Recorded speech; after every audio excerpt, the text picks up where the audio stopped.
So what's up, Gear Slammers? We're coming at you at a snowy Sunday afternoon. It's been snowing for about 20 hours now. Got the OG shitbox right here. It's old 1992 Ford F150 flare side. Custom rust, as usual. Won't have it any other way.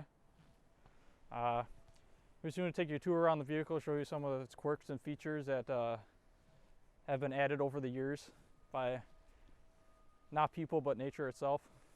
So first fact I'd like to point out is every single door or anything that opens on this vehicle is broken, including got the gas door that I accidentally snapped one of the springs on. Tailgate's broken. Door, I don't know if it's going to open anymore. Oh, there we go. Nice modification. See the cab poking out there. This brings me to another problem. There's a little bit of an issue here. Cab corner's kind of just, decided not to be with us anymore. Seatbelt is also a suggestion. You can just pull that thing right up. No problem at all. Thing's also got no airbags. So, get an accident, you're kind of screwed, but it's all in good fun. The whole thing's just kind of separating all the way down. Power locks still work though.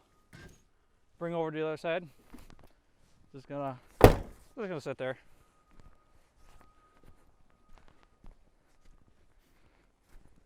Of course, all full of snow.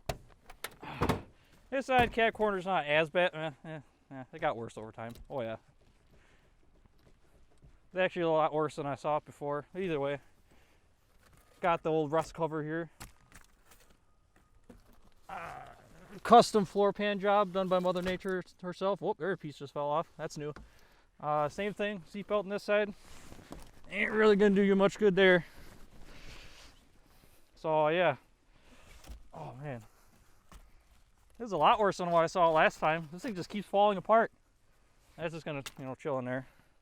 And then same thing.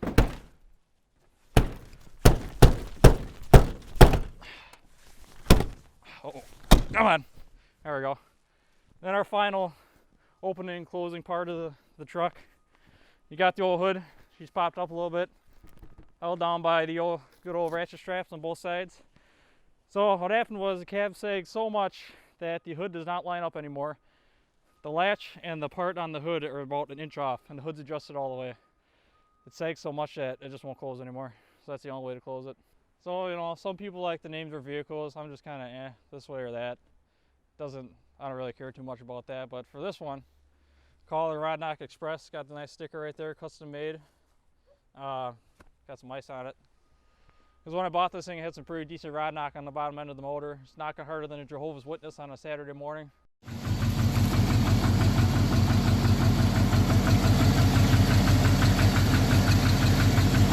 So, yeah, everybody loves that.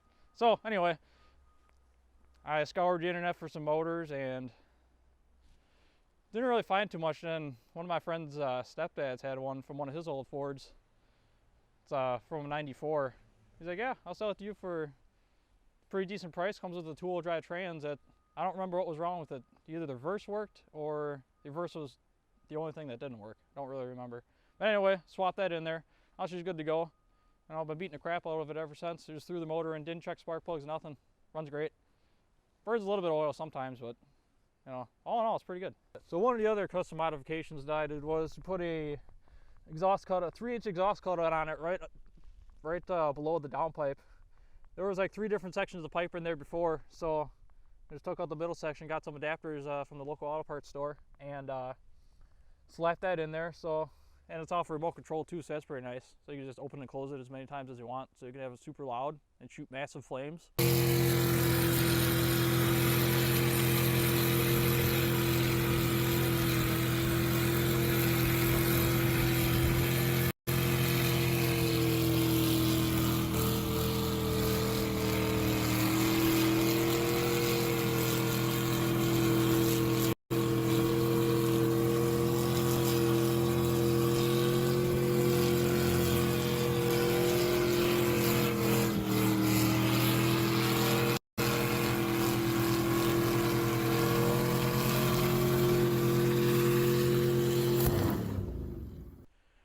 Or you'd have it nice and quiet. And quiet, I mean going through a glass pack that goes into no muffler, just straight piped all the way out the back. And it's surprisingly a lot quieter than you think.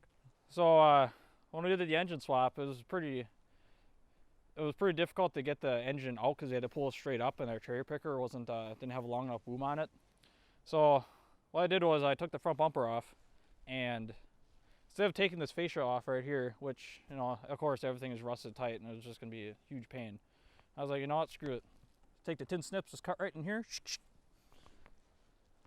Perfect size to put the hydraulic cylinder from the cherry picker, just slide it right in there, fold it right out, and yeah, that's why that's there. And, you know, not gonna fix it because, you know, it doesn't really matter. See, it's actually rubbing on my bumper a little bit, rubbing the paint off, but, you know, that's how it be sometimes.